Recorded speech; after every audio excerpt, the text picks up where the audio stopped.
In the darkest nights, we find our light. Battered souls, but we won't lose sight.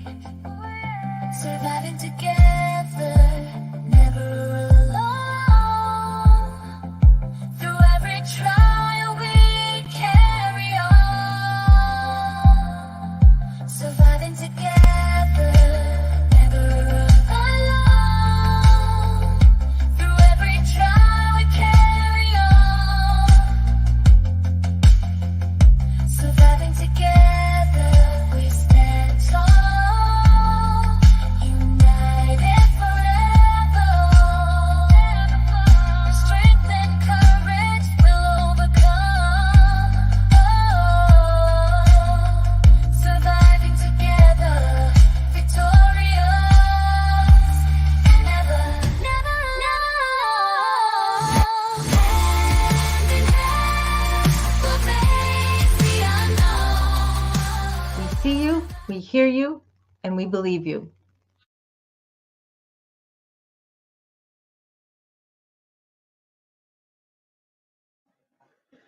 Hey everyone, how's it going? Welcome to Surviving Together on this sunny Saturday. At least it is here. Kind of going in and out. Crystal, so good to see you. Sandy, good to see you too. Good thing that drink wasn't open already. Crap. Well, we may have a small crowd today, but that's all right. People can watch on the replay if they want. Really excited to bring this subject to you. I think it's extremely important to talk about porn and our children and what is going to happen to them as they grow up and as they go through adulthood.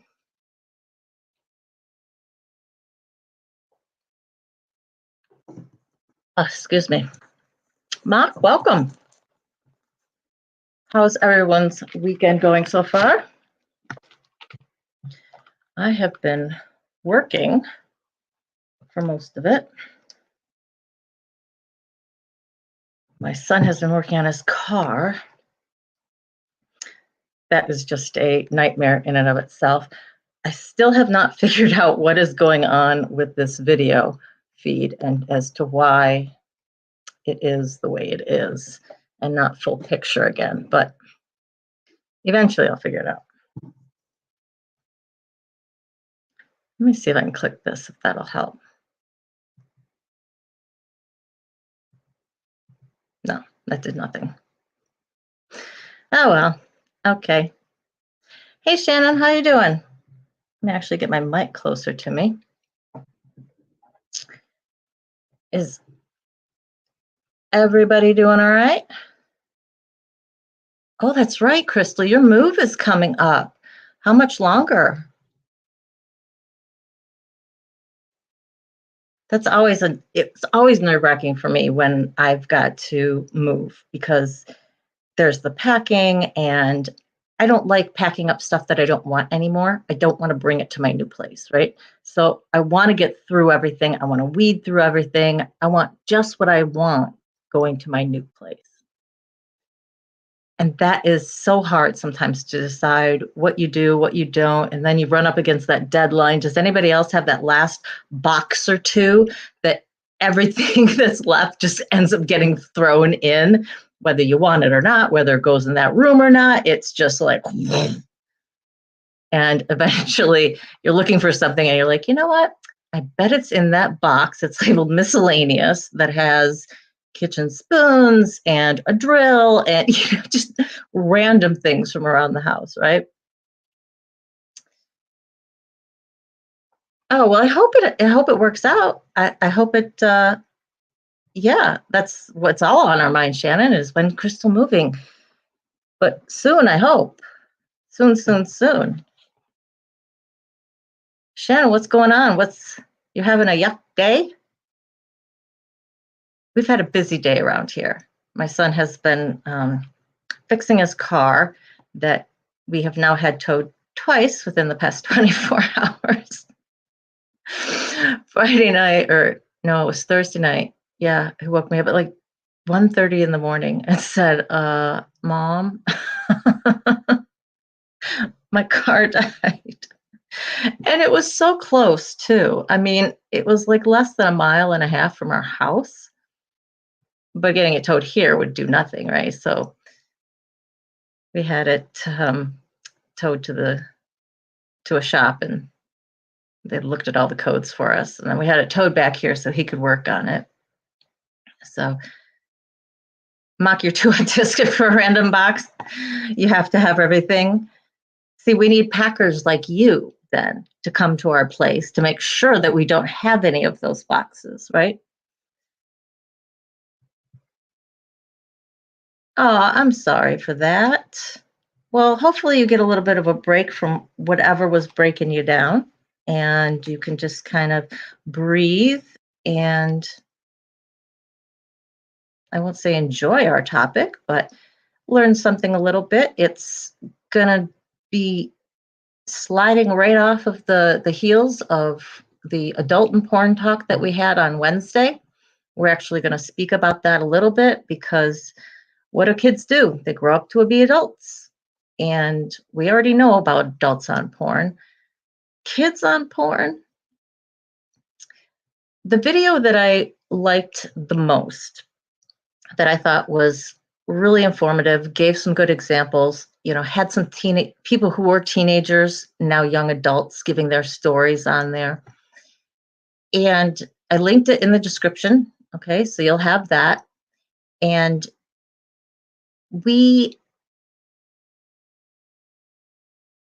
I think that the statement that one of the psychologists made is that we are in the midst of one of the biggest social experiments that we've ever had, that has no guidelines, that has, there's nothing set up for this. It's just a wide open, let's gonna see what's gonna happen. Kind of like when social media just kind of boomed, what happened to us as people, what happened to our society as the internet grew, as we grew more dependent on social media, as our attention spans became the TikTok shorts, 30 seconds to a minute type thing before you're clicking onto something else. Yeah, kids in porn is a rough topic. I think hopefully the way I'm going to approach it, it's not going to feel so bad. That is my goal. But it's to talk about it and to say, what do we need to do as people, as parents, as a society to help? Because our kids nowadays have access to porn as early as when they have access to the internet. And I don't know about you, my son had a cell phone with internet access at 9. And it's because, no, I shouldn't say that. He had a cell phone. It was such a basic cell phone with just some phone numbers in it at 9 because he was going to be home for about 30 minutes, not too long, before somebody could get over after school. And then I was working. I wasn't working at the home at the time.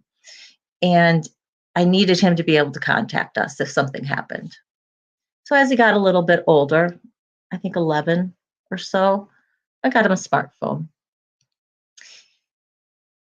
And so beginning then, porn right at your fingertips. It's a 1-2 click and you're there. And that is what's so dangerous about it. It's not as if you've got to have a credit card to do a subscription or, pass some check that makes sure that you're 18 or older. No, it's just type in porn, click Pornhub, boom. You have the world of porn at your fingertips. And I'm going to be talking mainly about the effect of this on young boys, just because it's a good, very large portion. Men are still the largest portion of people who are watching porn. Women are catching up, no doubts. Women are catching up, but the heterosexual male who is taking in this content as a young person, as a very young person. We're going to talk about how that develops, how they develop, and how an addiction can develop, and what's going to happen, what could happen to them later on in life if they continue to use porn on a consistent basis. I will be speaking to some women, but I am not focusing on any of the, I'm not focusing on homosexuals or any, of our other different spectrum of sexuality here. I think that because one, I'm not an expert in gay porn, and it's not something that there's a whole lot of information out there about in terms of socially, how is this affecting people? It's not an area that's been studied a whole lot. So that's why I'm going to be going through this much.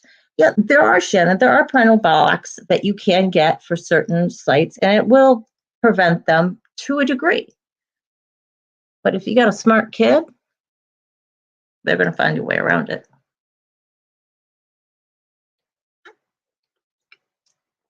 Excuse me. I don't know about now. I don't know about the parental blocks now because I don't need them. At least when I was first experimenting with the internet and with blocks and things, it blocks you from getting it to it directly, but sometimes you could get to it if you click through to it through like another site, or your friend gave you a link or something like that. You could kind of get around it and backdoor it. So yes, Mark, boys, it is very much accepted that boys are sexual beings, and when we're talking about adolescence, both male and female have hormones going wild in their bodies. But men, in particular, the boys in particular, have more of the hormones that are driving our pleasure seeking. So you've got that to look at. Crystal says it's very easy to get around most blocks, and you would know. You would know. Yes, so I trust you that there's still that. Now, I will tell you that I never put blocks on my son's phone. I spoke to him from the time he was 10 years old about porn, and we would have conversations consistently. When I was prepping for this episode in particular, but also as we did the adult porn, I interviewed my son because I wanted to know, as a young adult, what do you think? How do you view porn? When did you first see it? How did it affect you then? What did you think? How long from that point on did you view it consistently? And in general, you can say, wow, those are pretty uncomfortable questions, for a young man, especially, talking to his mom. But again, as we talk about anything more and more and more, or you view something more and more and more, we normalize it. And so the fact that I had been speaking to him about this for almost 8 years at this point, it wasn't that big of a deal. I always wanted a very open line of communication between me and my son because it's just the two of us. And this is where he's going to learn.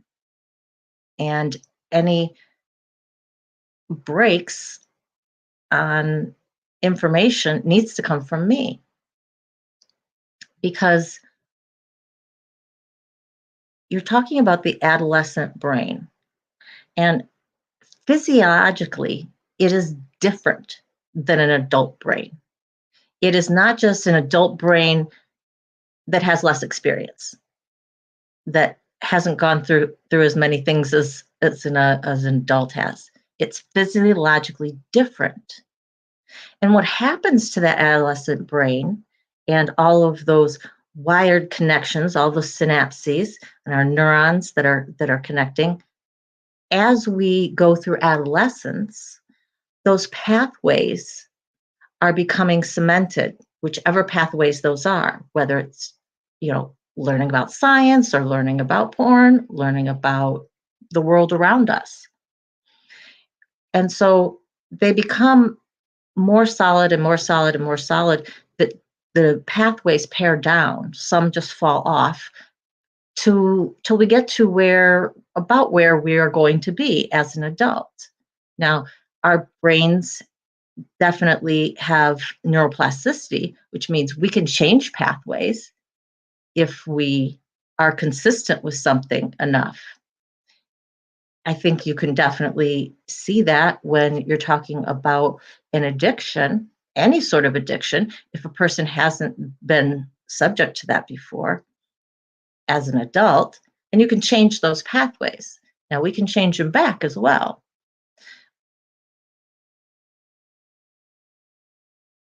Oh, I'm fairly illiterate about the blocks as well, because as I said, I never. It wasn't that I didn't believe in them, but I didn't want to rely on them. I wanted I wanted my son to be able to come to me with any questions, and not just to be blocking something out and saying, nope, you just can't be here. I wanted him to understand why I was saying what I was saying. And of course, you always have to talk to their level. And there's a certain amount of experimentation they're going to do anyway. You just, it is, whether it's with you or whether it's them sitting at lunch with their friend's phone and they're sitting in a corner and they're watching something. If they want to view it, they're going to find a way. So even if it isn't on their phone or on your home computer, there's so many other ways that they would have access to the internet and to porn sites and to things that you really don't want them to view.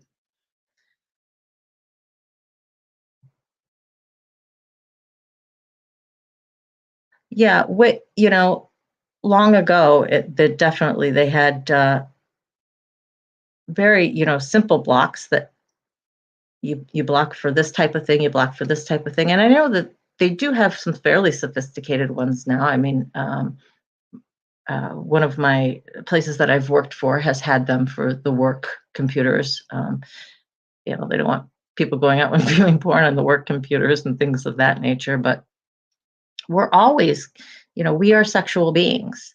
And as adolescents, we are doubly so. The problem is we have no idea what to do with that. At most,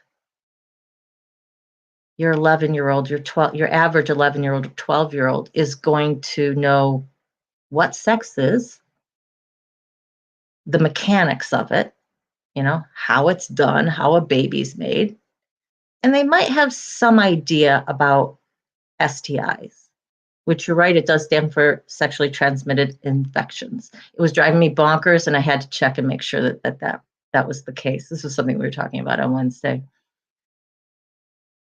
Mark, I think you're 100% right. If you make something, if you make something, if you make a taboo about something or make it even more interesting to them, and burning the bridge where you can openly talk about them, they get more motivated. So you tell your kid, no, you can't do something, they want to do it even more, right? It's a natural reaction of children. I mean, not even children. I know some adults where that's the case. My wife told me I couldn't do it, and I'm gonna go out and do it, right? So the adolescent brain is not prepared to deal with any of the images that it's going to see when they're watching porn. They have no context for it. They have no basis for understanding it. And as they're watching it, they're becoming excited. It's pleasurable. Like, oh, yeah, I like this, And that good feelings inside are starting to really pump. The problem is that child watches more and more and more porn. He or she their frontal lobe is not developed fully until they're about 25. So that's the reasoning, our judgment part that says, whoa, stop, let's think about this. Is this a good idea? Really? Truly? They don't have that. So it's very easy for that pleasure seeking part of them to override that judgment, that reasoning, and just say, yeah, it's good. We're okay. Let's look at this. And as you're constantly doing that and never having no internal break to say, stop, let's deal with this. Let's think about this. They're just going to continue to consume more and more and more. Forbidden fruit is the sweetest, Shannon said, and you are absolutely correct. Wasn't that isn't that the story of Adam and Eve and how they got kicked out of Eden? Excuse me one second.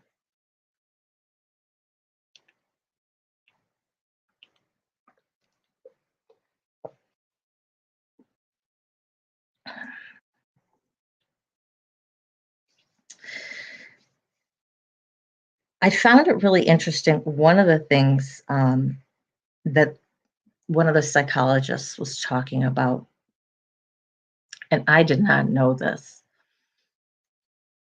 Any guesses? I'll just tell you because I don't know if you'll guess. When we are viewing something, when we're viewing porn, that pleasure, that reward that we're getting, all that dopamine that is being released in our brain, our pleasure seeking drug, right? And you're like, woohoo, yeah, this is feeling good. This is feeling good. A normal activity, something that brings you enjoyment, watching porn is going to be pumping out 2 to 4 times more dopamine than it normally would for any basic sort of pleasure seeking activity, something that you enjoy. 2 to 4 times. That is hugely significant. He said, what that is the equivalent of is getting a shot of morphine. So essentially, as they put it, as basic as you can, an orgasm equals a shot of morphine. It is the same amount of dopamine that you're getting as you would if you were getting a shot of morphine. That's incredible. I absolutely never knew that. Penthouse Letters, first read it at 12. I think that was probably the first exposure that I had to porn as well. I think most of us growing up I think most of us here are over 40, and we didn't have the internet, so you didn't have that easy access to porn. So the parents' magazines, whether it was your parents or your friends' parents or the kids you were babysitting's parents, if they had something, yeah, while babysitting, exactly, because you've already looked through your parents' stuff, right? Let's be honest. You knew that they didn't have anything, or if they did, you already know what they have.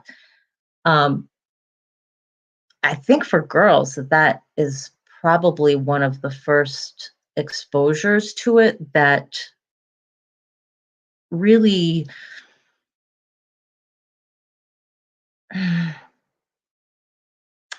women are so much, men are so visual.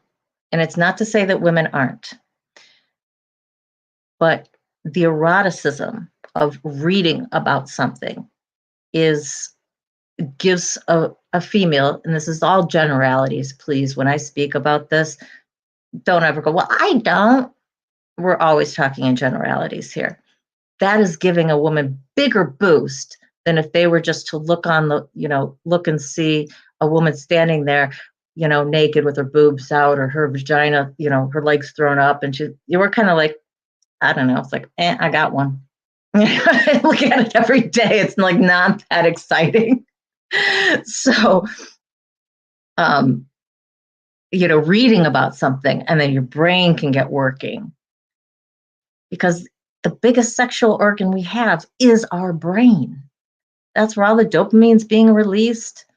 That's where all those wired connections are going. That's where all those thoughts are flopping around and bebopping, and we are being exposed to, the boys are being exposed to the visual aspect of it on a level that is unprecedented with the ease of access now.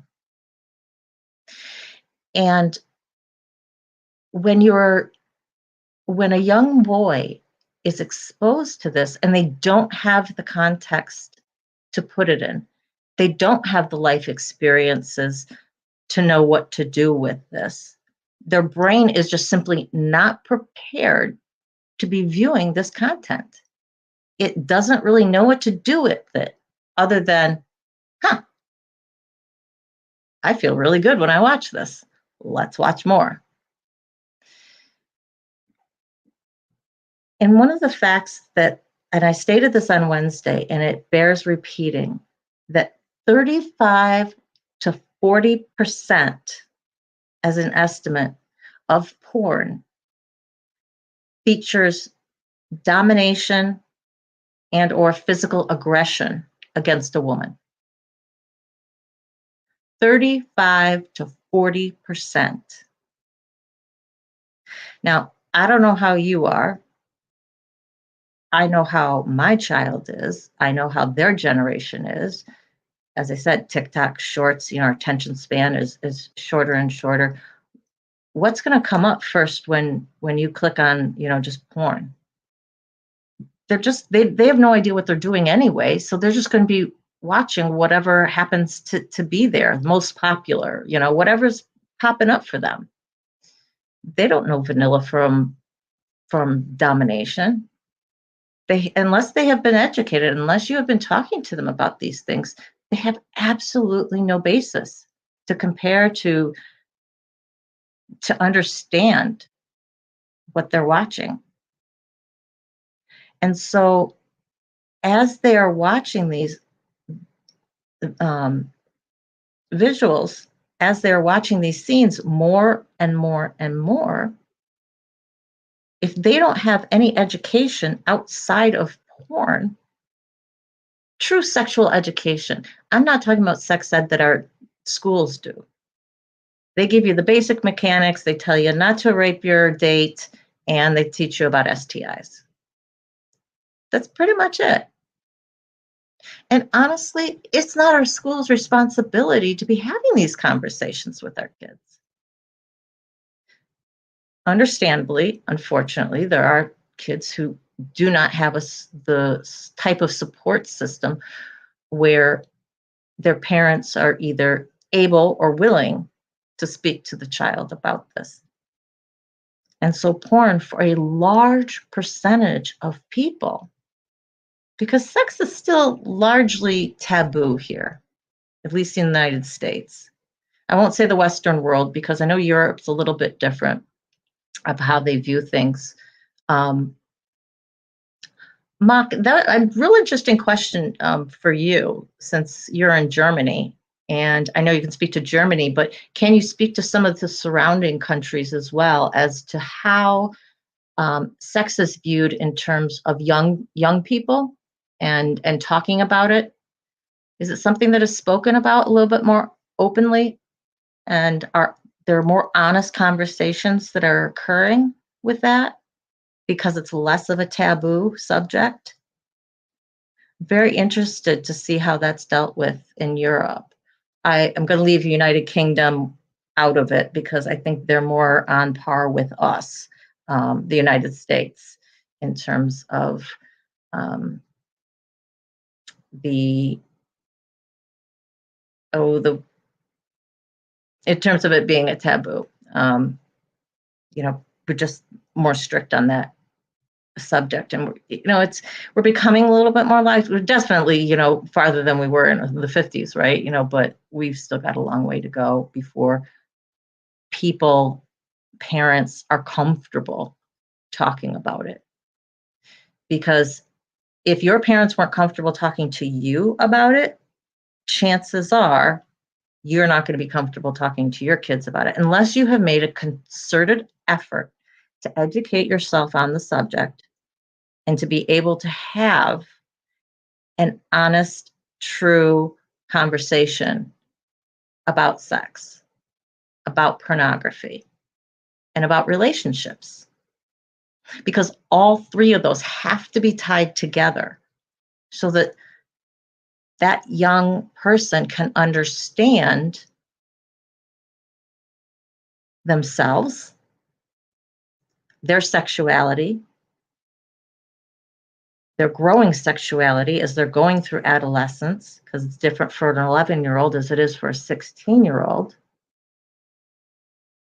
Understanding pornography, being able to put that into context, and how does that feed into relationships? Dating, let's just say dating for a young person. Unless you are combining those, you're going to be missing a huge chunk of what they need to learn about.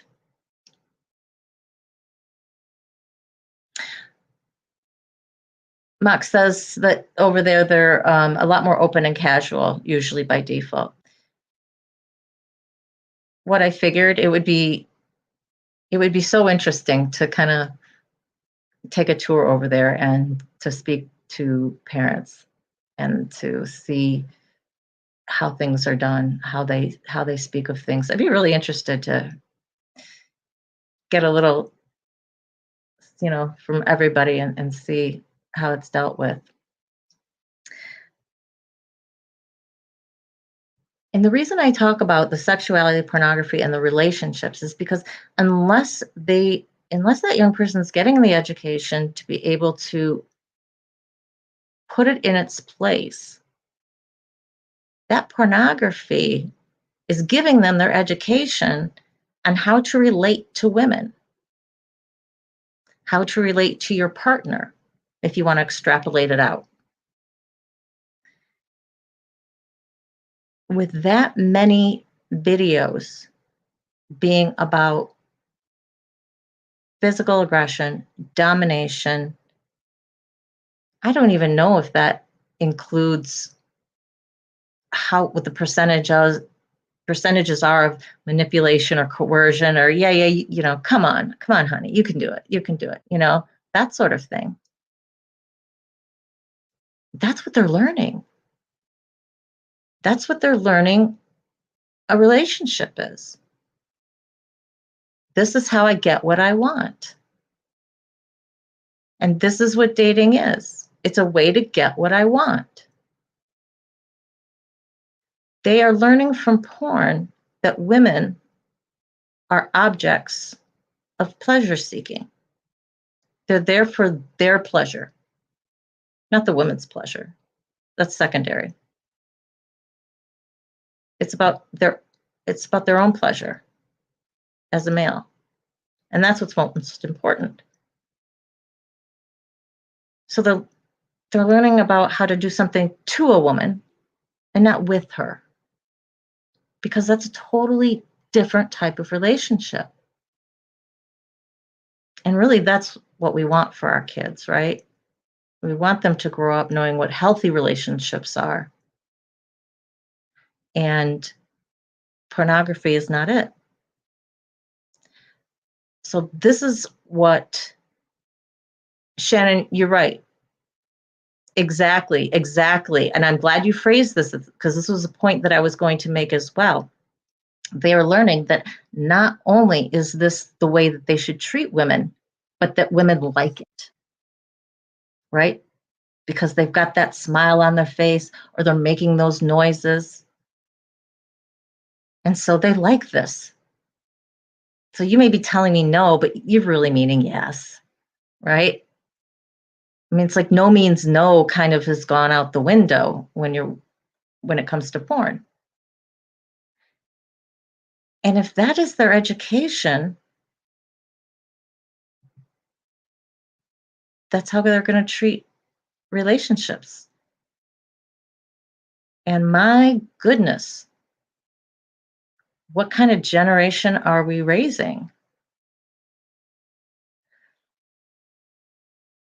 It's a quandary for me because, as we've spoken about on this channel before, it seems to be that that younger generation is more cued into SA, and the SA is wrong and we don't do it. But I think when it comes to that, it's more about adults and kids. So when I'm talking about kids, younger kids and young adults being keyed into that, they're aware of they're more aware than we were of grooming techniques, of people to stay away from, of that creepy vibe that if you get it, go, don't ignore it, right? Just because your parent says, stay with this person, or no, they're okay. If you getting that really creepy feeling, be like, no, they're not okay. All right, something is off with here. Something is just not right. I got the weird feeling, Mom. But I don't know how cued in they are to it when it comes to dealing with people their own age, when it comes to their own relationships and dating.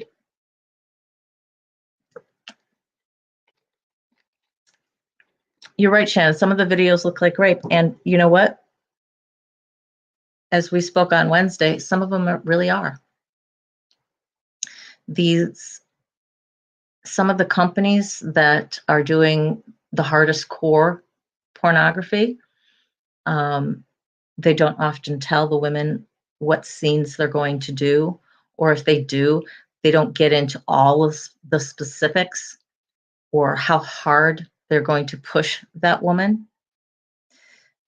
One of the producers from the other videos the documentaries this company made, said that it is my job to push the female to their breaking point. Not to go over it, but to push them just up to that breaking point.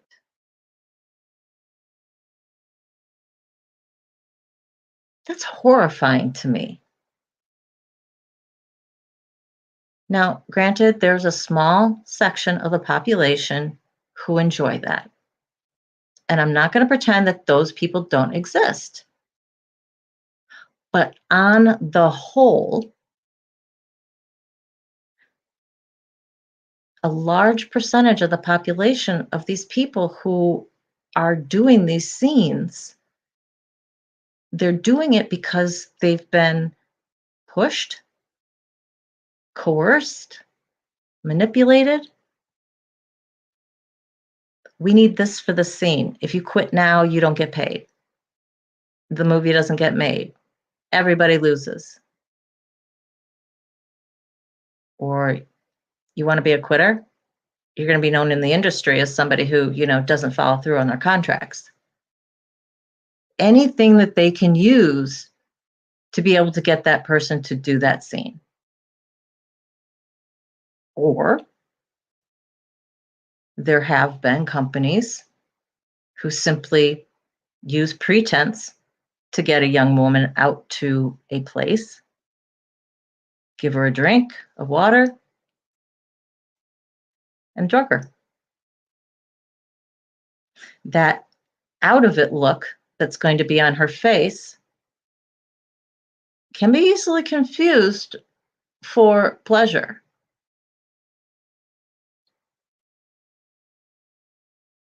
So what you are watching, what you think you may be consuming, because what I think the average porn consumer assumes is that all parties involved have consented. And what have we always talked about when we talk about SA? Being manipulated into doing something, being coerced into doing something, having our boundaries pushed when we've already said no to something. That's sexual assault, guys. Plain and simple. So what they don't what a huge population of people are viewing is a sexual assault and they don't know it.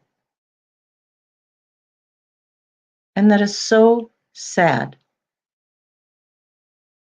And my heart goes out to these women who have gotten in this industry for various reasons. Some just for monetary reasons, some because they like sex and might as well get paid for it. Now, there is a population of women who have had good experiences in the porn industry, whether it's because of the production company that they got hooked up with, because some do have morals, some do have values where they're not going to be drugging their people. They're not going to be pushing them to the breaking point. They just think that's wrong. Congratulations, you're upholding basic human rights.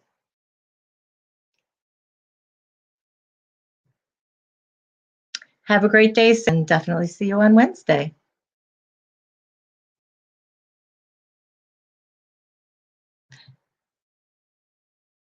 Crystal, this is so true. And it's why it's so important that we talk about our kids.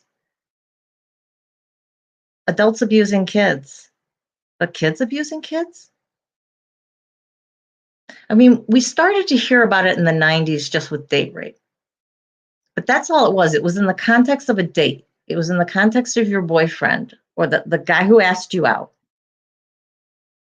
It was not about your neighbor or the person on the bus. It wasn't about somebody who was your age.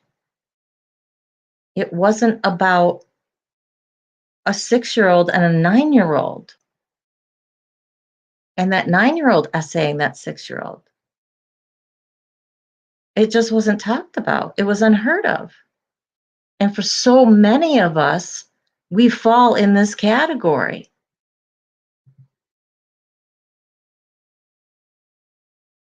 So many of us. And we grew up not knowing, I won't say not knowing that it was wrong, because I think deep down you have a sense as you get older, especially, and you learn more about the world. But you may have a sense that it's wrong, but it's not talked about it. So it's not validated anywhere. So as I've said before, I was about 20 years old before I was ever told, yeah, you were a victim. It doesn't matter that you were 6 and he was 12 or 7 and 12, something like that. I always thought he was just a kid. He can't sexually abuse me. It can't be a sexual assault. Yeah, yeah, it can. And I think when we finally get validated in it, the relief that you feel. I don't know about any of you guys out there, any of you people who have who experience child-on-child abuse. When I found out that, yeah, this was a thing. Yes, you were abused. It was this weight off my shoulders. Hugely important that I was validated that yes, something was wrong. You were right. This was not something that should have occurred. And I always knew that this wasn't something he should be doing, but I didn't think it was something that he should be held accountable for or could be. Yes, they can. Does that mean they're going to get into legal trouble? No, not necessarily. But especially when they're old enough to know that doing something sexual to a child who is much younger than you is wrong. But again, if you're talking about that 11-year-old, that 12-year-old who's just getting involved in their sexuality, whose hormones are going bonkers for the first time, and they've got all of these feelings, and they've got porn at their fingertips, and they're looking at it, and they're seeing the men do these things with women.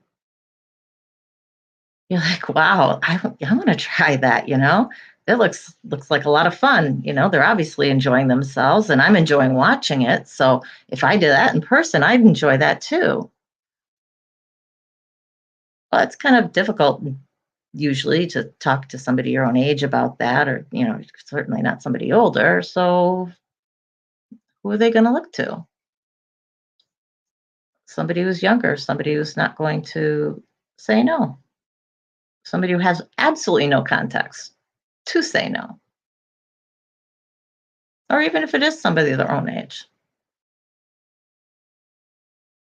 Women, again, just as men, if they are viewing this content on the regular, what are they learning? They are learning that they're an object there for the man's pleasure, that they should like it, that they should be doing whatever they want them to do. That is the exact opposite of the message we want to be sending to our young girls. We are taking a step backwards. We have fought so hard to get to where we are. No means no. And you have a right to own your body. And you have a right to seek your own pleasure. And a healthy relationship is about both parties having pleasure and being concerned about each other's pleasure. But porn doesn't teach healthy relationships. So both our men and our young men and our young women they're both getting the wrong message. And if we don't talk about this, if we don't educate our young kids, already the kids from, say, 8 years ago who are now in their early 20s,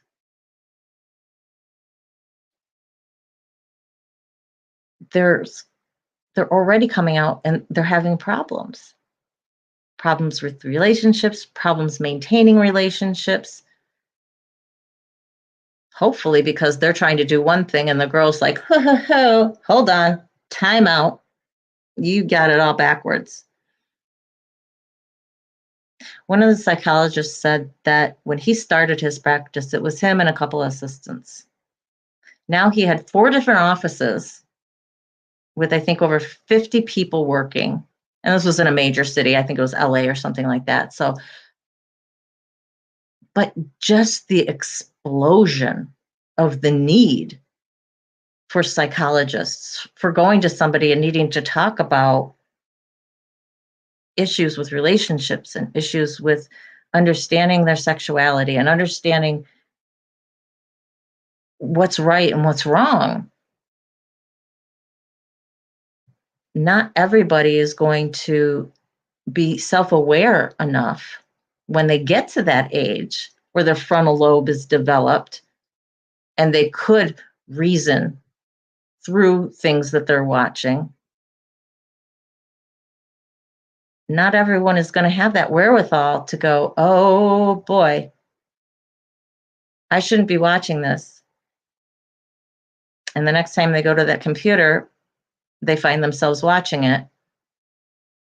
And the same thing happens again. And they realize, whoa, I got a problem. I need to seek help.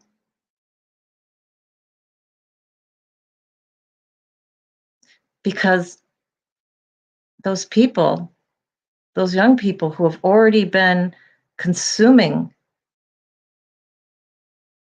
they are going to, like any other addict, the more they consume, the more they want.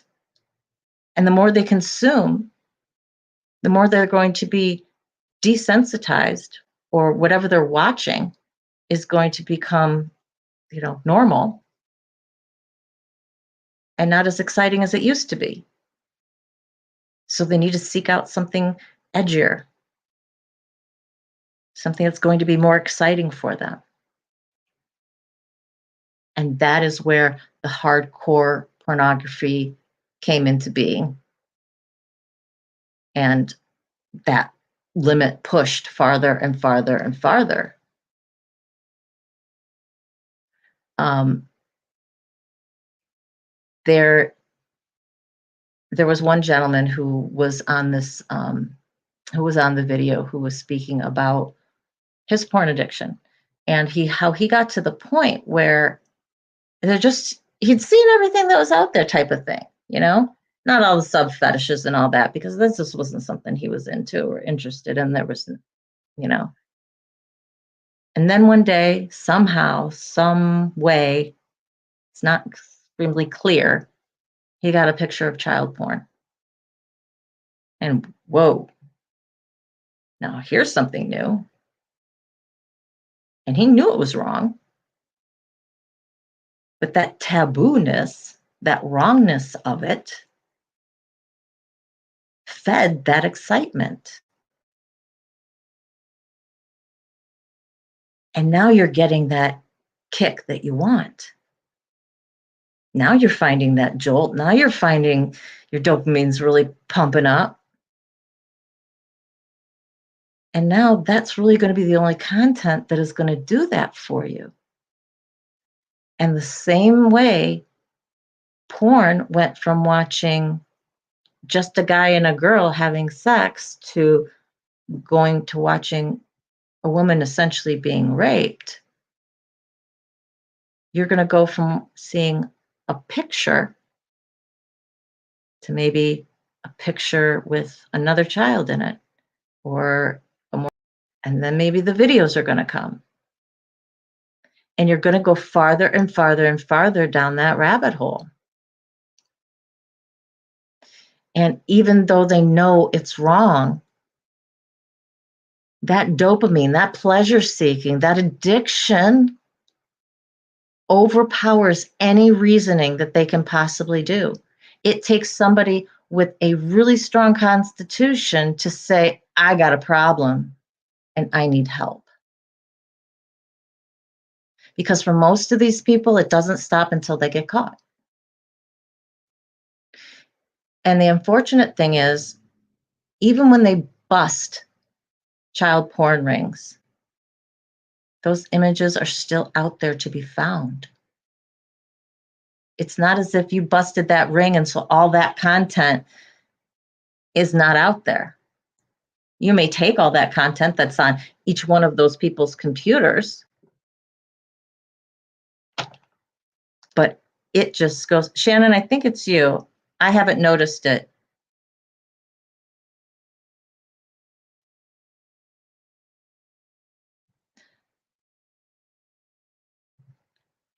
Interesting comment. Mark says, porn is a mirror of our society, and here are the norms you were socialized to become associated with pleasure and addictive stimulation, and the baseline for normal behavior that manifests it.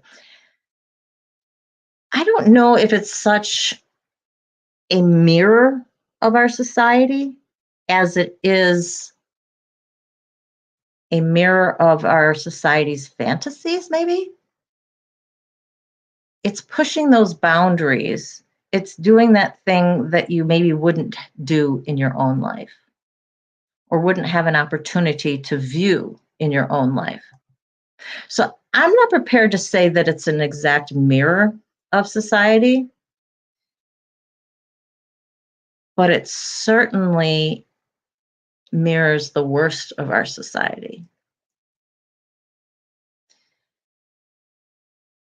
And that is becoming normal for some is frightening, because it's a huge step back when you're talking about sexual assaults. Because what those young people are learning, how they're learning to relate to the opposite sex, how they're learning that the opposite sex should be relating to them, is the total opposite of the way things should be, of healthy relationships. And if they don't have anybody on the outside of porn, talking to them about this and talking about what a good, healthy relationship is and what relationships are about, or even just, what a good, healthy sexual encounter is about. Let's break it down even to that. Because I am under no pretense, that my child is only ever going to be in dating situations with a long-term girlfriend. I mean, it's just not realistic. Maybe he will be. I have no idea. But he needs to be educated about how to treat that person, even if it's a one-night stand. How do you treat your partner? What is important? And so we need to get specific. And that can be very, very uncomfortable for people. Friends that I have, I say, do you talk to your kids about this? Oh, yeah, definitely talk to my kids. And, I tell them stay away from porn and that porn isn't real, and that, that they shouldn't believe what they see. Okay, good start. What else? What do you mean, what else? That's what they need to know. Not exactly. Because all you're telling them is don't watch it. So what's that kid going to do? Watch it.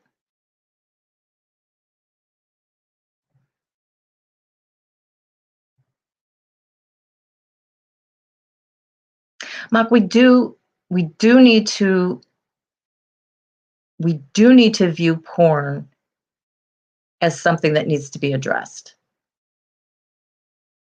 because the only reason it exists, the only reason certain genres exist, are because it's consumed, because people watch it. If people weren't watching it, these producers wouldn't make money. And if they're not making money, they're not going to make the content. So why is this edgier and edgier stuff out there? It's because people have gotten used to watching what's already there. So that's what we're talking about. You're desensitized to it. It's normalized. They're seeking that dopamine rush. They need something a little more exciting. Now, there are some people who will never get into that content. They're just happy watching what they consider, either vanilla sex or just, a basic porn scene, and that's good enough for them. Wonderful. It's not to say that everybody who watches porn is going to go down this road, right? What happens is when you're talking about watching porn and becoming desensitized to it, we're talking about the person who is watching it consistently, and consistently for hours, not, you come, you watch it for 5 minutes, you jack off, and you go to bed. Okay? We're talking about the person who is watching this compulsively.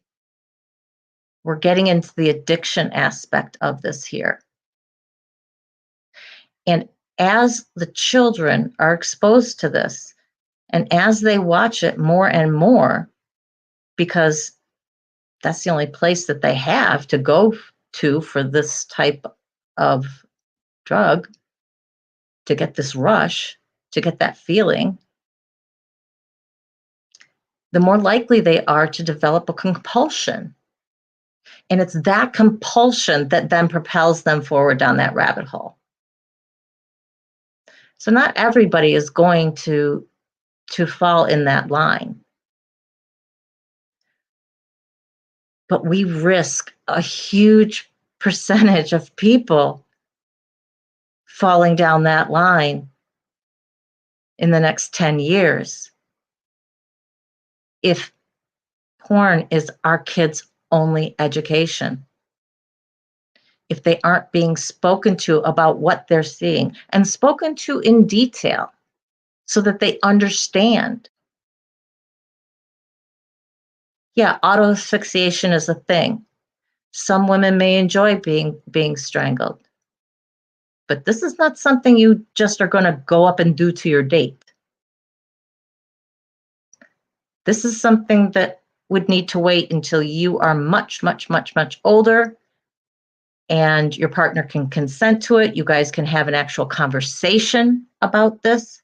It's not something you just pop up unless you've spoken about it previously. Anything that is outside of basic vanilla, you have got to speak to your partner about. They don't have those conversations in the porn movies. They don't see any of that. And if they were to see that discussion, what they're going to see is a whole lot of coercion and manipulation and that woman crying and saying, I don't want to do this, and then being convinced to do it. Now, again, not everyone, but a good portion. Or they are consenting, but they're doing it only because they absolutely have to have the money, which is really a form of coercion in and of itself. But it's something separate, and we'll talk about that different. Yes, the most extreme are snuff films, and they do exist, and that's horrifying. Absolutely horrifying that people like that.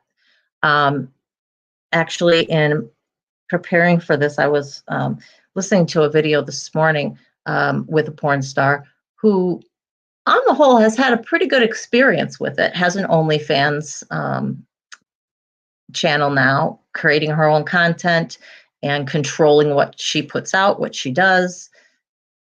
But before that was just in the porn industry. But she obviously got hooked up with some pretty decent companies because she didn't have any of the experiences like I've been talking about. She had things that she maybe didn't want to do as much, but if there was anything she was absolutely 100% against, she walked out. And not everyone can do that. Not everyone has the spine to do that, even if it's not about the money. You know, people have different constitutions. And that goes back to boundaries. She knew going in, she knew what her boundaries were. She knew what she was comfortable with, and she knew what she wasn't comfortable with. But even she said, she was asked, what's the most uncomfortable scene you've ever been in? Or, movie that you've done or whatever. And she said, well, there was this one time where I had to play dead. So the film was about necrophilia.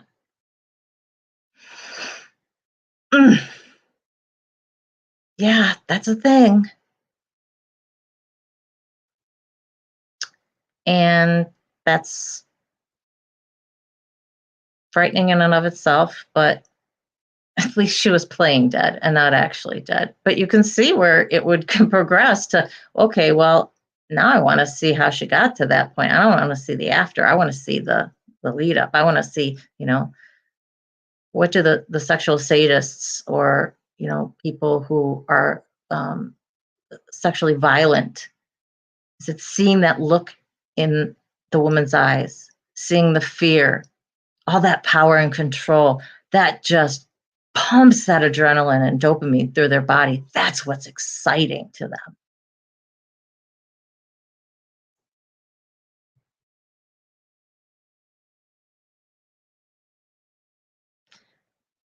Mark, I'm not sure if it's a matter that we don't care enough to stop the normalization of it.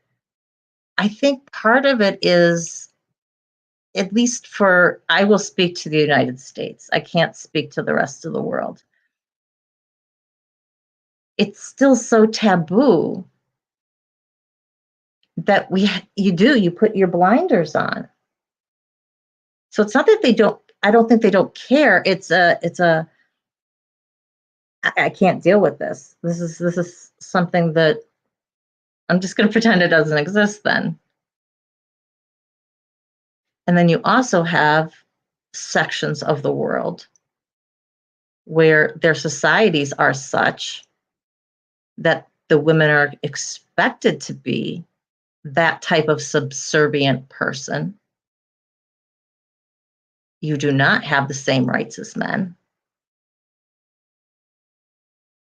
And so then I have to ask myself, how reflective of society then is that?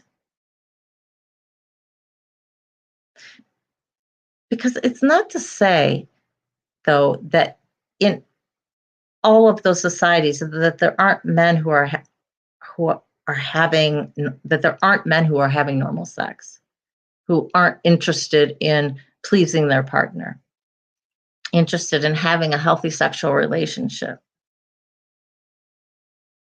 Because I just don't believe that. They may believe that the wife's place is in the home and it's to cook and clean and all that, but I don't think 201 they don't care. Shannon, I am very grateful that we are in societies that that don't treat women like that as well.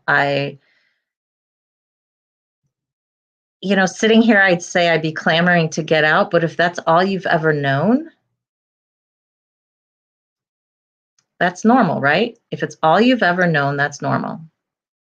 That's why those of us who grow up with child abuse, if it's all you ever knew, it's normal. And it isn't until you realize that it's not normal that maybe you start questioning. So, yeah, I would not want to be in that position.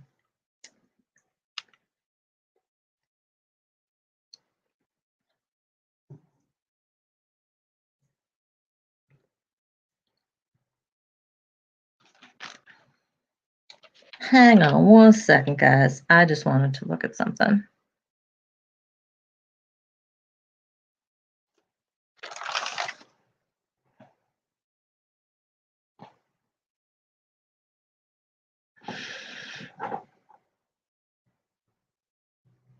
Yeah. So what needs to happen?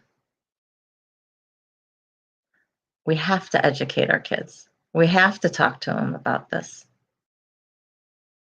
Because I'm frightened to see where things might be in 10 years from now because we haven't been. On the whole, I'm not going to short shrift this generation coming up. I think they're more savvy than maybe some people give them credit for. But that's, I think, only going to be the ones who have had experiences kind of on both sides. It's going to be the ones who have not been exposed to porn either at all or not very much. It's that section of the population that have been exposed to porn and then continue to watch it as they grow up consistently, that develop that compulsion. These are the kids that we're most worried about. So there does need to be some monitoring of your child. But I think that monitoring, for me, I'll only speak to my situation, but I think for me, that monitoring came in the form of communication. Because I never made my child feel bad for watching porn. I just spoke to him about it. And as I said Wednesday, it's the only thing I'll quote from my talk with him. But I asked him flat out, I'm like, what do you think about it? How do you view it? We've been speaking all of these years, about it. I'm under no illusion that you haven't seen it. And he said, Mom, I don't watch that. It fucks with your head. Yes, it does. Yes, it does. And to hear that from a young person, knowing what we know on this side, right? Wow. Just wow. I was pretty blown away by that statement. But I do think he's fortunate that he has a mother who has been speaking to him about this since he had a cell phone, since he started to come into his sexuality.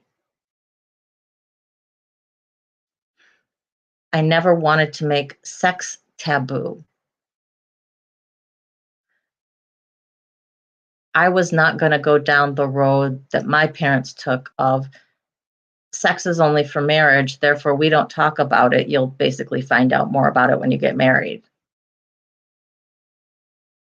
I can tell you, I married somebody who had very, very little experience, and the two of us together were like blind leading the blind. How are we going to learn from each other? Neither one of us knew anything. So, what we knew at the beginning was the same thing we knew 10 years from then, because it wasn't things that our friends talked about. I know that there are sections of populations that have friends who, they speak in depth and speak in details. It wasn't, we weren't porn consumers. For one, it wasn't as big then. It was out there. The internet was there. Mock, I did work preventatively. Again, by saying you can't do something, you are forcing them into it even more because now they're curious. Kids are curious to begin with. And if you tell them no, they're going to be even more curious. Why not? I want to see that for myself. And so if they're viewing this, can you imagine an 11-year-old? Take yourself back to being 11, 12 years old. I know that's when I started babysitting. So I can pretty well imagine myself at that age. Think about if the first images, sexually explicit images that you saw was a BDSM scene of some sort, whether that was a whipping or it was a woman who was locked up with handcuffs and chains or metal bars.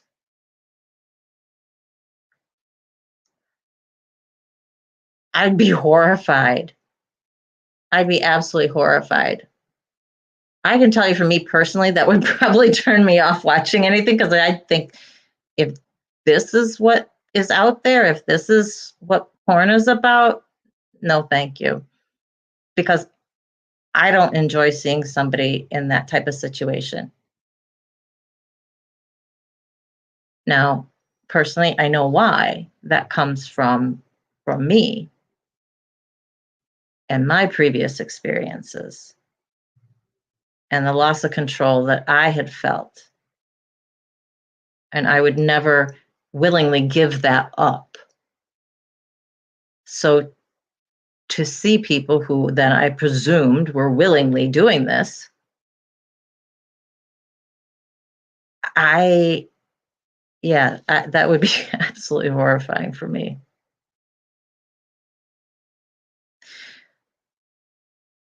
But I think it's just as important when we talk to our kids about porn and how it is demonstrating unhealthy relationships that we have to talk about what healthy sexual relationships are. Because if you're only talking about the one hand, they're not getting the full picture then. They're not understanding, they're not going to be able to fully understand and appreciate your conversation about the porn and about how messed up it makes your mind.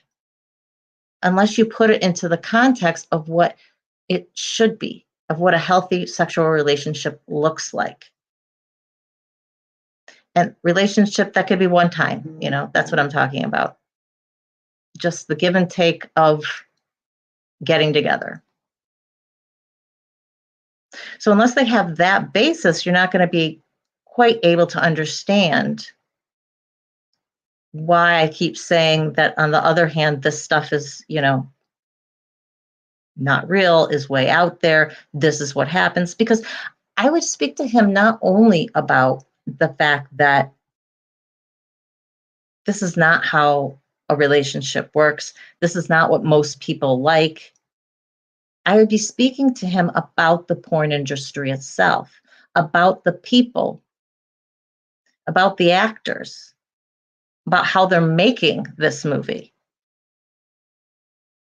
And so having that kind of behind the scenes look as to how this stuff is getting put out there, I think gave him a much fuller picture than being able to contrast it with what I was telling him as a healthy sexual relationship. He could totally see that dichotomy between the two.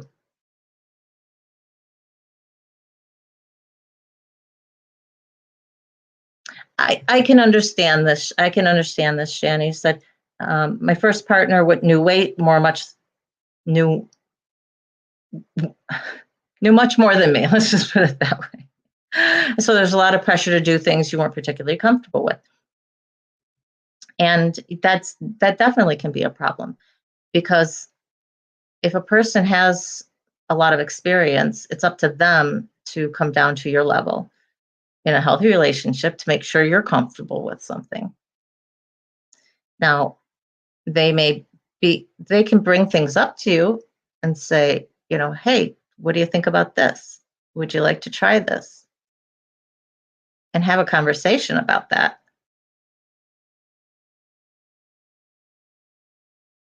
But I think unless you've ever been in a relationship where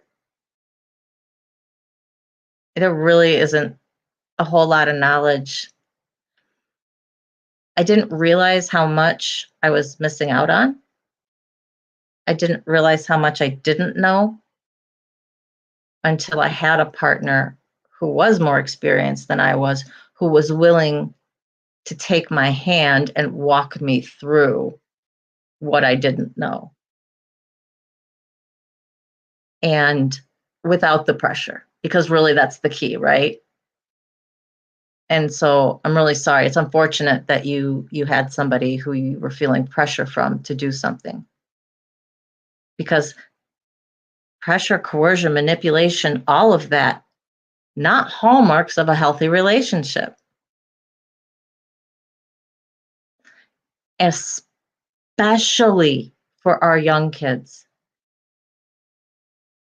Because unless those young girls have had really good role models and have been able to set their boundaries pretty solid, it's going to be a lot easier to push those boundaries for them.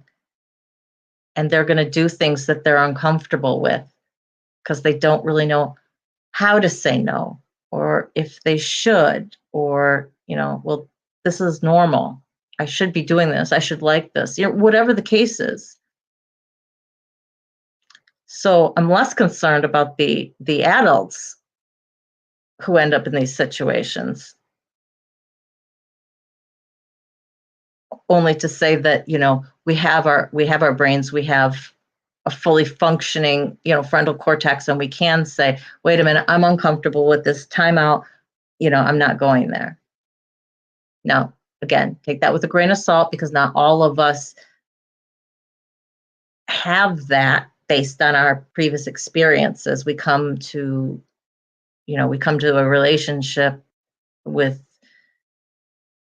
preconceived notions of what our roles are, and they can be warped, based on all of our experiences. Crystal, this is so true, as to how things can go. Shows the use of porn by my brother was just the next step in the progression of abuse. It was magazines. He wanted to try and mimic what was on the page. Exactly.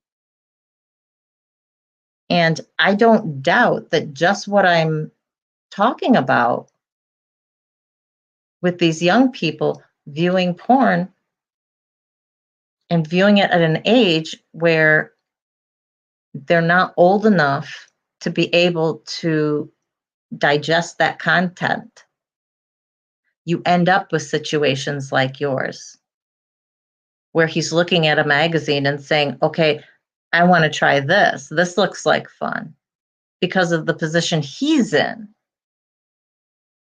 And so there's a section of our population that we are raising like that. I won't say we are raising. There's a section of our population that are growing up like that because we are not raising our children. Raising your children means giving them a good basis, a solid understanding of healthy relationships, healthy sexual relationships, right and wrong in this world, so that when they get out on their own, they can make those decisions. They can make good decisions. And when they make the bad ones, they can realize that they've made a bad decision. Yeah, of course. At the time, you did not know it was wrong, Crystal, because that's what you knew. Again, that's why I think about how dangerous it is that young kids are viewing this. They say on average, kids as young as 8 years old are seeing sexually explicit material for the first time. 8. Now, if that's something that the kid determines that they like, and then start viewing more and more of that, the younger and younger you go, they don't, the even more less developed that frontal cortex or frontal lobe is. And they have no basis, none whatsoever. Some of them may not even know how sex is supposed to go. And now you're really messing up our kids.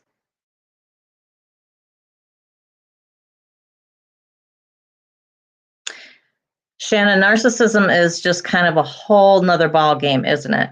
That is a whole school of manipulation in and of itself. And if that's what you live under and that's what you know, it's the same as out and outright manipulation if that's all you know, or abuse is all you've ever been exposed to. It's not until we have an experience on the other side that we're then able to say, wait a minute, this isn't like this for everybody, or not every person is about this. Not every person acts like this. Not every person in my position acts like this. And seeing those differences for the first time can be incredibly confusing. You know, I never spoke to my friends about the abuse that I suffered when I was a child. Certainly not when I was a child, because there was that piece of me inside that knew it wasn't right. So I guess it's not like I expected anybody around me to have spoken about it, but it just seemed that their lives were so different from mine.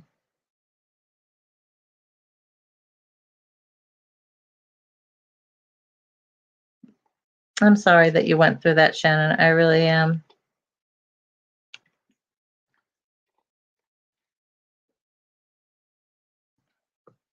Well, I was hoping to have a bit more of a conversation because I had wanted to speak to you guys, speak to everybody who was out there a little bit about your experiences as a parent, as a person, if you're younger, growing up. And this, we were going to be simulcasting to the boat, and I'm not sure what happened there. I'll have to see. It may be a subject that we revisit in the future with a larger audience, because I really think that it's a conversation that needs to be had. And it's a conversation I'd really like to have with a large audience. I think it would be extremely interesting um, to know, what have you talked to your kids about? If you're younger, what was the age that you watched porn for the first time? Or what was the age that you viewed sexually explicit material for the first time? What was the age, or did you ever view porn consistently? Did you ever get to a point where you thought, I'm gonna have an issue. I'm watching this all the time.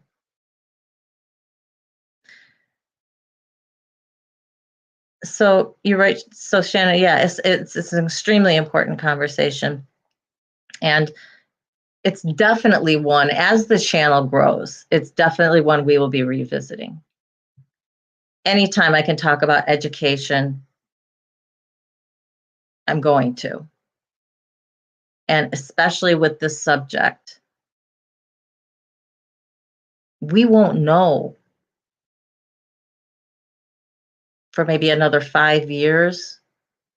And they start doing studies of all the young people then that have been raised on porn, who developed that compulsion because they watched it so young and continued to watch it. Because remember, I'm not saying that every kid that's exposed to porn or watches it once in a while or even semi regularly is going to want that harder and harder stuff. It's the person who is viewing that consistently on a regular basis in large chunks of time, that this is part of their life, like any other addiction. It becomes part of your life. It's what you do, whether that's smoking, whether that's meth, whether that's, alcohol. It's a part of your life. So that's the level it gets to, where we say, okay, now you've become desensitized, you've normalized one set of circumstances. I need to see something that's going to excite me now. And it needs to push my envelope a little bit there. So I want there to be no misconceptions or no misinterpretations as to what I'm talking about, that, any child is going to be, I touched the thing again. It hates me.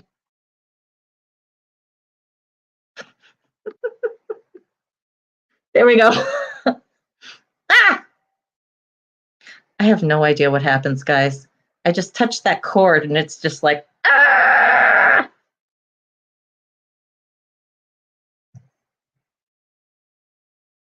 Oh, interesting, Shanna. Crystal, I think you're on the other side of addiction, aren't you? I'm not 100% certain on that, but I thought from our conversations that you've kind of come out the other side. Special extreme feature. Yeah, it seems to happen at least once a video, doesn't it? I just can't keep my hands off things. I am not, as far as I know, not on the autistic spectrum, and I'm not a fidgeter by nature. But for some reason, when I start, when I'm just sitting here talking, I do get a little bit more fidgety. And I bought this. Okay, this is a fidget thing, and you see the two, they just spin around each other. It's kind of hard to show you, but these spin individually, and then you can spin them around each other. They move. It's called an Ono roller, ONO. I think you can see that on the bottom. They make them in different sizes. They make them in different textures. This is like a steel, so it's very hard, but they do make smaller for young kids. They make them out of silicone, I think, so they're a lot softer. So they've got different ones, but I'm finding that I really, really, really need to remember to bring this out, and I will stop touching those cords. Shannon, no embarrassment. Okay? No embarrassment. You are among people who 100% understand this. And if you only relapsed yesterday, then you're just lapsed. Now, if you're not doing it today, if you don't do it tomorrow, you had a little speed bump. I had many of them myself, my old speed bumps, and even a few relapses. Sometimes it takes quitting several times until it sticks. So I'm proud of you. I'm proud of you for coming out and saying something to all of us. Because again, you don't have to, but I'm very proud of you because it also means that you've looked at your behavior and you've said to yourself, this isn't something that I can do. This isn't something that this isn't a road I want to go down again. And that recognition is huge.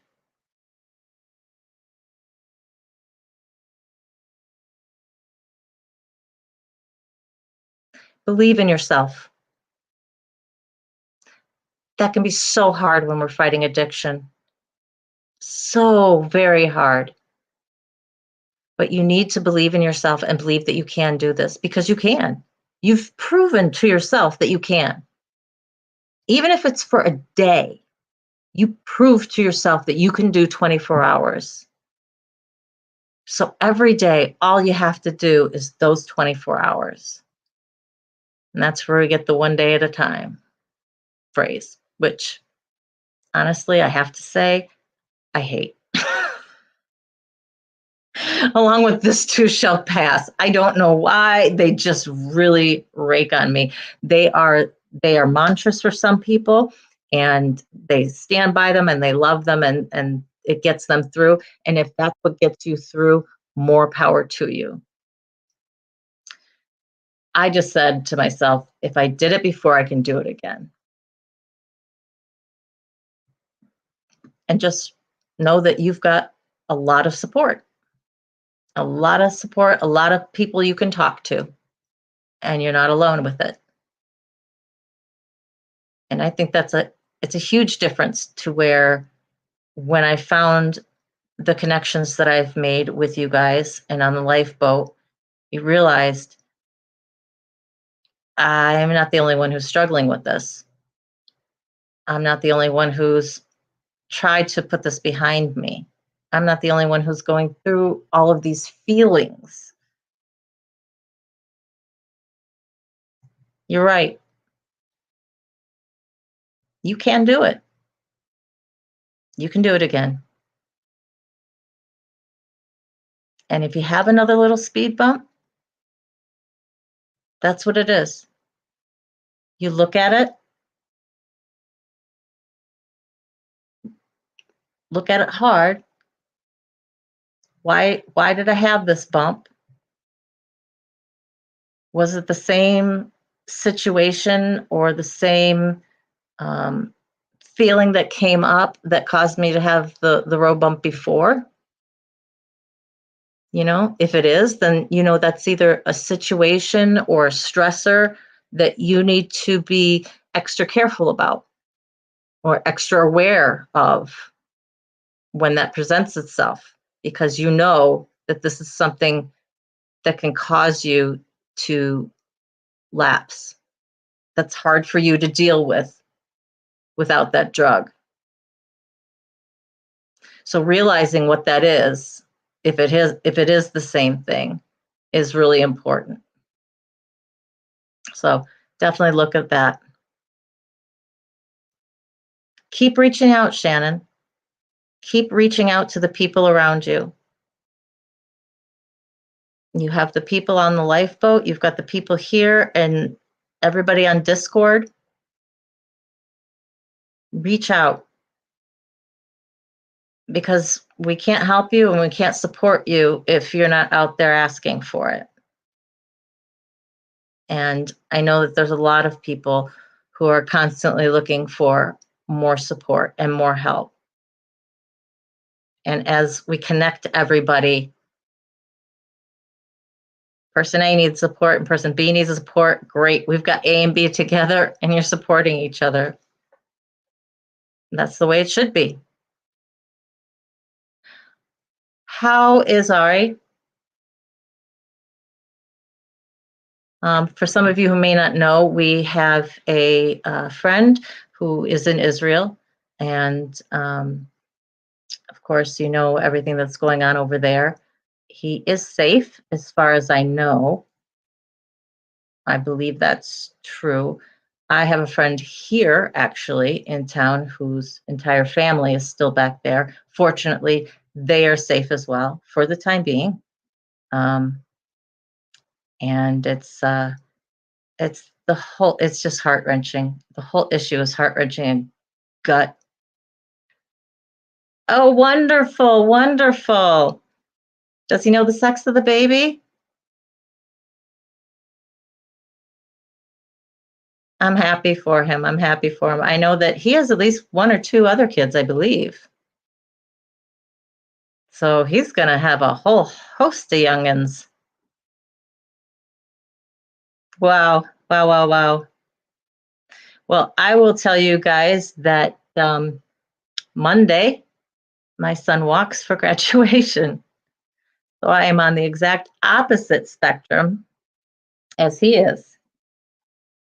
And I'm blown away. Thinking about it just is so odd because I do think back to when I was sitting on the couch.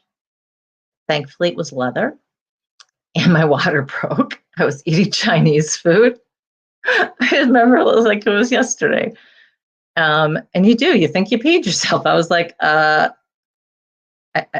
didn't recall needing to pee. What the heck, And you're just soaked. That's okay, Shannon. I try not to mention my son's name and try to keep his privacy. So we'll just be our son, my son. And he starts his full-time job on Wednesday. So he's a welder. So he is working, he got an offer to work full-time in a welding shop.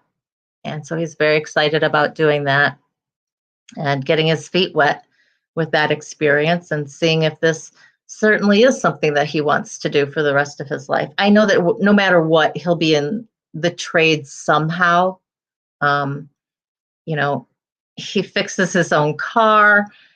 Um, you know, Thankfully he got the mechanical ability of his father because it doesn't come from me.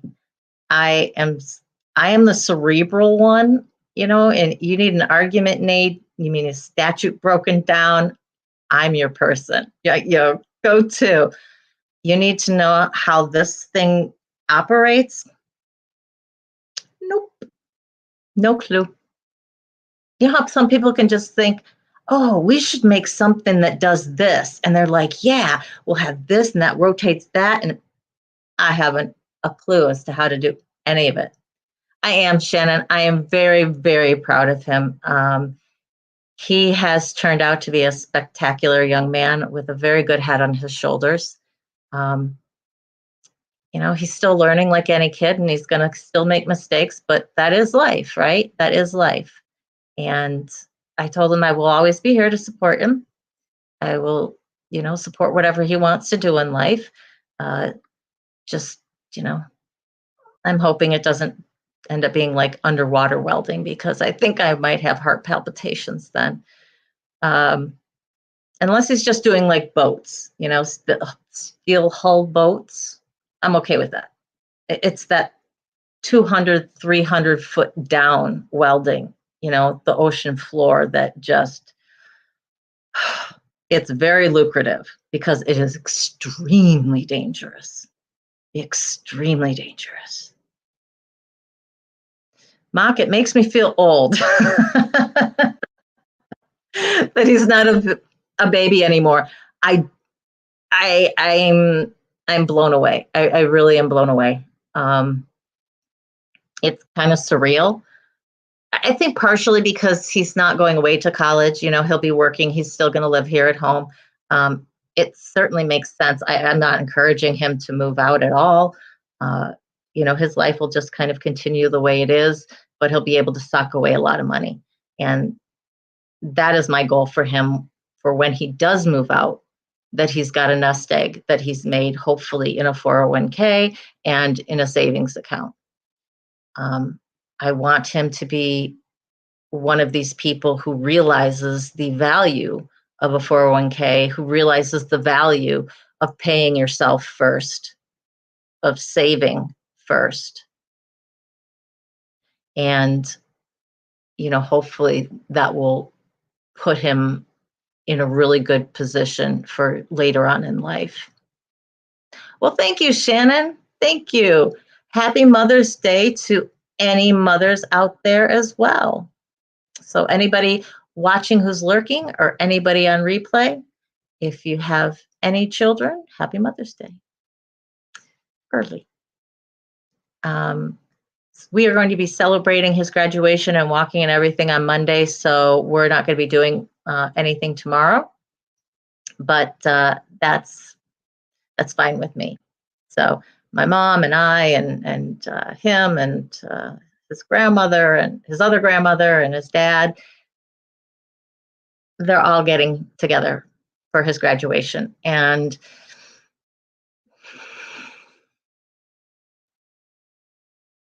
I couldn't be happier.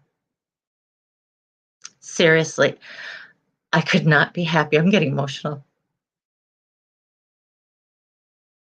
That all of his family from both sides are going to be there. So important to me. It was important to him. And I was concerned that it might not happen. Until they're all sitting in the auditorium, I'm still a little concerned that it might not, but I'm going to have faith at this point. And, it's with the advent of technology, they are actually live streaming the graduation ceremony for those people who are in different parts of the country and can't watch, can't come to the graduation. What a fantastic idea. That's just fabulous. That I really appreciate for other people.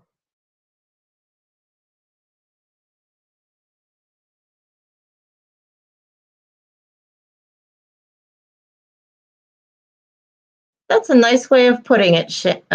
Nice way of putting it. Who just said, Mark, that is a wonderful way of putting it. Congratulations on your second birthday. And Crystal, we are so happy. We are so happy that you are still here with us. Proud of you for all of the work that you have done, for as far as you have come, because I know that you have worked day and night with your therapist to get to a place, to get to where you are now. And you're continuing that into the future. And that's just absolutely wonderful. Continue with it and know that you've got a huge support system here for you. Lots of people are rooting for you. So, and I can't, I'm really, when we get our bigger crowds here in the chat, I'm blown away by how many Canadians there are. I think one chat we had, it were all Canadians, except for like one or two people who were in the United States. And I think we had one from Australia. It was before you were joining us, Mark. And I was laughing because normally you're getting it, you've got everyone from the United States, but here it was great because we were connecting everybody in Canada because they normally don't think about each other. And how big, just you guys can live in provinces next to each other, but that can be hundreds and hundreds of miles. It's kind of like Montana to Wyoming.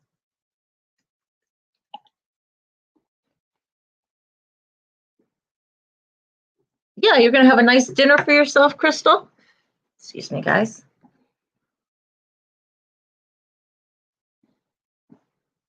I'll say I will not sing because I really don't like the sound of my voice too much when I sing, but Happy birthday to you. Happy birthday to you. Happy alive birthday to you. Definitely do something nice for yourself, whether that's a bath with a glass of wine, if that's something that you like, or whether that's, getting your favorite dinner or, whatever it is, taking a walk. Well, we're glad you're still here. Oh, you're going to celebrate it next week.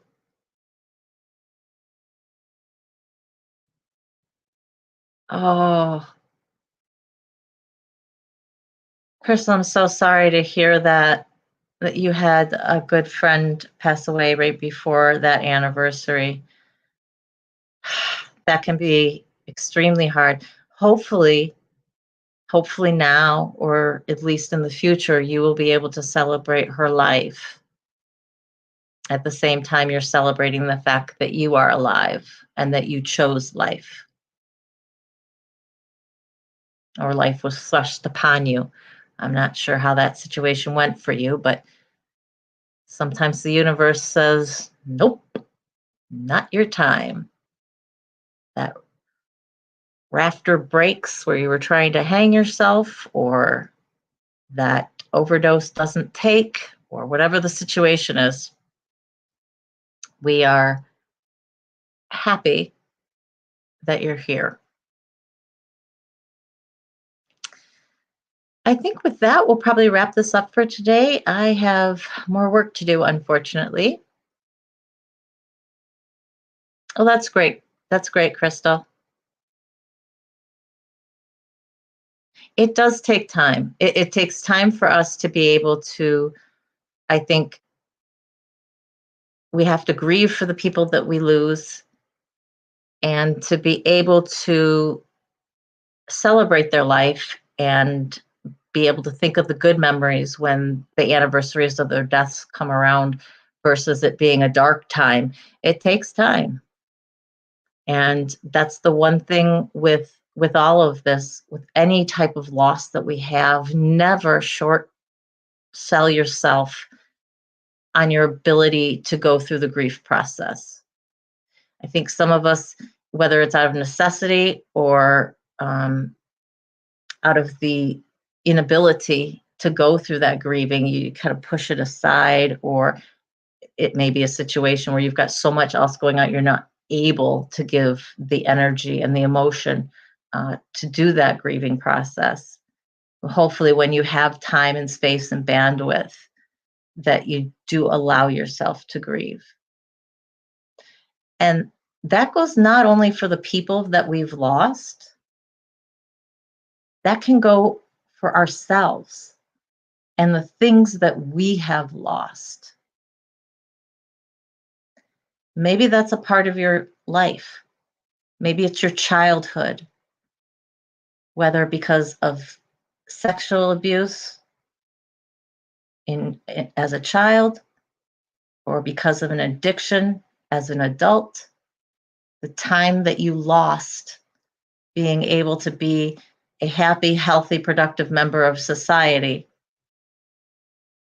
You need to grieve that and go through that and come out on the other side and say, okay, because the last part of the grieving process is acceptance. No matter how you go through those other four steps and how many times you may go through them or how, back and forth between them, that last step is always going to be acceptance. And that's when you're able to put it to bed.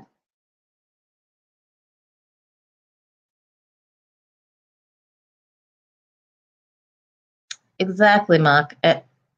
Grief, I think, especially as SA survivors, um, I think we can appreciate this statement. It doesn't matter where we put all of that or for how long we put it away, it's still there. All of that pain is still there. And until you bring it out and shine a light on it and work through it, it's still going to be there and it's still going to be affecting you negatively. Once we can be in a place, we can hold it out, look at it for what it is, and then be able to accept what happened. On the other side, you're stronger. You truly are. Just the fact that you've made it this far proves that you guys are strong. All of us.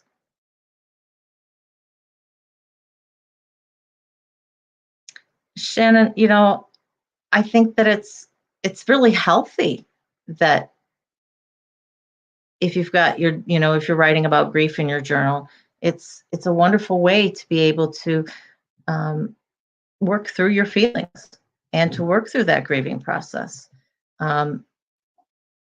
It's not always something that we can talk to other people about it. Not only for the fact that it's can be really painful for us, but it's hard for other people to listen to, right? I mean, it's a downer for one. And I don't know about you guys, but I never want to voluntarily put, my friends through that. You kind of feel bad. But again, there are going to be people out there who are willing to listen. So if you need to share, if you need to work through it beyond just by yourself and in your journal, remember, that's part of what the support system is here for too. It's for all of our emotional needs. Not everybody's going to be able to handle talking about that with somebody. And that has to be okay. So never please take personal offense if you're not able to speak to somebody about a certain subject. It may not be something that they're prepared to handle. They may have so much grief in their own life, they just can't take on anybody else's. Because you do take on a piece of that when you're listening.